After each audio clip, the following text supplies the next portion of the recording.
அடுத்ததாக திண்டுக்கல் மாவட்ட விவசாய சங்க கௌரவ தலைவர் தோழர் நிக்கோலாஸ் அவர்களை உரையாற்ற அழைக்கின்றேன்.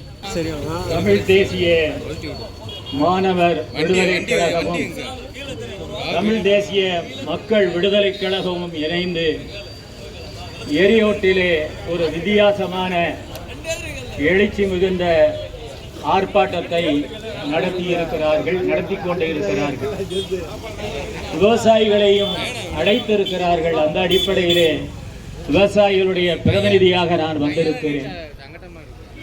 தொட்டனம்பட்டியினுடைய பொதுமக்கள் பெரும் எண்ணிக்கையிலே வந்திருக்கிறார்கள். நீண்ட நெடிய நேரமாக இங்கு அமர்ந்திருப்பதே ஆச்சரியமாக இருக்கிறது.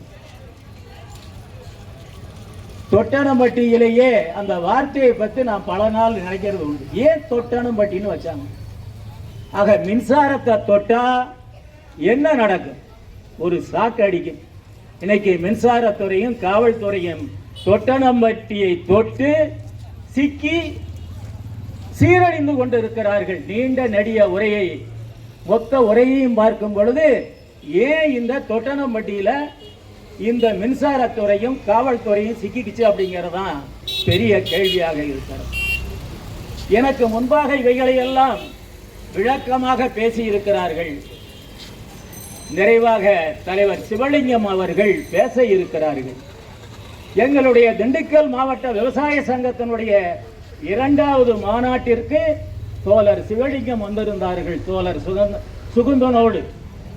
ஆக எங்களுடைய விவசாய இயக்கத்தோடும் தொடர்புடைய தோழர் சிவலிங்கம் அவர்கள் நிறைவுரையாற்ற இருக்கிறார்கள்.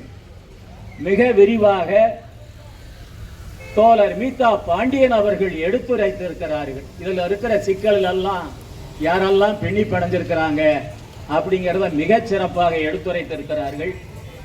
தோழர் நிலவழகன் பேசியிருக்கிறார். தோழர் மதியவன் இருமறை பேசியிருக்கிறார். தோழர் முருகேசன் அவர்கள் பேசியிருக்கிறார்கள். அருமை தோழர் காஞ்சனா அவர்கள் பேசியிருக்கிறார்கள்.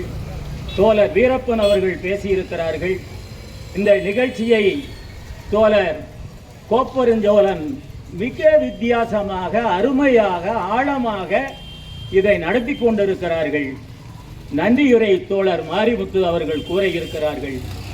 எனக்கு பின்பாக தோழர் வெள்ளச்சாமி அவர்களும் பேச இருக்கிறார்கள்.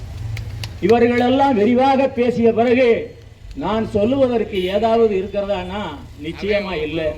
நன்றின்னு சொல்லிட்டு முடிச்சிடலாம். ஆனா நான் 3 விஷயங்களை சொல்ல வேண்டிய அவசியம் இருக்கிறது.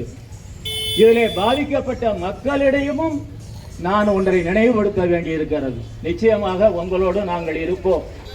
உங்களுடைய அனைத்து போராட்டங்களுக்கும் நாங்கள் பாதுகாப்பாக திண்டுக்கல் மாவட்ட விவசாய சங்கம் இருக்கும். ஆனா எனக்கு முன்பாக பேசிய தோழர்கள் எல்லாம் கூறிய ஒரு வார்த்தையில எனக்கு ஒரு மாறுபாடான கருத்து உண்டு. ஊருக்குள்ள வேண்டாம், வயல்வெளியில கொண்டு போங்கன்னு சொல்றீங்க. அப்ப விவசாயி பாதிக்க மாட்டாங்களா? விவசாயி சாக மாட்டாங்களா? அப்ப ஊருக்கு இழைச்ச பண்ணலாம் விவசாயி தானா? இந்த கேள்வியை நான் ஏன் எழுப்புகிறேன் என்றால், பல இடங்களிலே இந்த மாதிரி டவர்களை எழுப்புறதுனால விவசாயிக்கும் அரசாங்கத்துக்கும் பெரிய போராட்டம் நடந்து கொண்டு இருக்கிறது. அதற்கு பிரச்சனையாக சொல்லுவதை விட 2 தீர்வுகளை நான் முன்வைக்கிறேன். யோசிச்சு பாருங்க. ஏன் இப்படி எல்லாம் மின்கம்பங்கள்ல எடுத்துட்டு போற? பட்டிமன்ற தலைப்பு மாதிரி சொல்றாங்க. அரசாங்கம் யாருக்கு? மக்களுக்கா முதலாளிக்கான்னு? மக்களுக்கு பேச்சில சொல்லலாம், நடைமுறையில முதலாளிகளுக்காகத்தான் அரசாங்கமும் அரசு அதிகாரிகளும் இருந்து கொண்டிருக்கிறார்கள். இதை கேள்வி கேட்டுத்தான் பதில் சொல்லணுங்கிறது இல்லை.